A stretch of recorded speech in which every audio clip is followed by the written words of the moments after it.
Okay, we are going to talk about poetry and poetry structure today. Take a look at these vocabulary words. What do you recognize? There's stanza, rhyme, point of view, meter, speaker, mood, imagery, symbols. A lot of these you probably recognize, but I'm not sure about all of them. Let's take a look at some of these in greater depth. So, a stanza. A stanza is a group of lines in a poem, sometimes called a verse. It's really like a paragraph. You've got a paragraph in a text, a story, or whatever. In a poetry, it's called a stanza. And if you notice, I don't know if you can see my pointer here, but there is a line break. There's a space between the two. That's how you know where the stanza is. Just how you know when the paragraph ends. You've got a line space, an empty space between them to separate them. Okay, then there is rhyme. Rhyme's an easy one, right? You've been rhyming since you could talk. Luck and duck and moo and zoo. That's part of poetry. Some poetry has rhymes. Some doesn't. Some don't.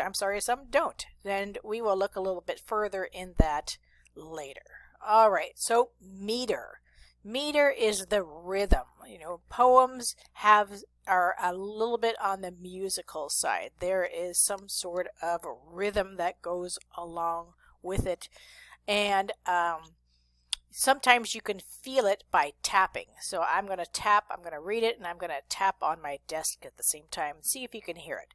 Today on your birthday, consider your luck. You could have been born as a pig, cow, or duck. And that's the meter. It had some sort of rhythmic structure to it. Okay. Now there's line break. So the line break is just the end of each line. That's where you're going to stop to take a breath if you're reading the poem. Today on your birthday, consider your luck. You could have been born as a pig or a duck. That's you love my little sound effects there. Yeah, so that's where you're taking your breath, and you could have a period after luck and duck. You can see a period, or there might be nothing at all. There could be commas, there could be any sort of punctuation, but that's simply what a line break is. Now let's take a little further look at this. So the left side we saw what the structure is with the stanza, the rhyme, the meter, the line break.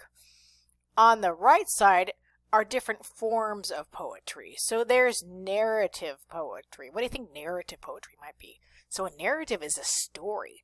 So I'm thinking that a narrative poetry is probably telling some sort of a story. Lyrical, that sounds musical, right? Like lyrics in a music. Okay, so that's probably got a musical aspect to it. Free verse, free. So maybe it doesn't rhyme at all. Maybe it doesn't have a particular meter. Maybe it doesn't have a particular rhyming structure. It's a bit more loose. Humorous, as long as you know that the word humorous means funny, you can imagine that's going to be an entertaining type of poem and a concrete one. So let's look down at the bottom with different elements. So we have a rhyme scheme. We're going to not talk too much about that. And the other words on the bottom we're going to delve into a little bit later on in the year. There's repetition. You can see the word repeat in it, so you know that involves repeating something. Alliteration. What's alliteration? She sells seashells by the seashore. That's alliteration. Onomatopoeia, simile, personification, metaphor, all wonderful things that we're going to take a look at later. Okay, a little bit more about the structure. So, how many lines do you see here? 1, 2, 3, 4 lines. 4 lines in a poem is called a quatrain.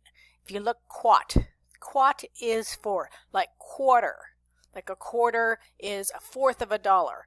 Or a quarter in a sports game is a fourth of the game, right? Now how about this one? The second one down. 1, 2, couplet. Like a couple. Sounds like a couple, right? And a couple is 2 people. Or 2 of something. So that's a 2 line. And the refrain. You'll notice the bolded ones are the exact same. With hey ho, the wind and rain, with hey ho, and the wind and rain. That is a repeated word or repeated phrase that goes along inside of a poem.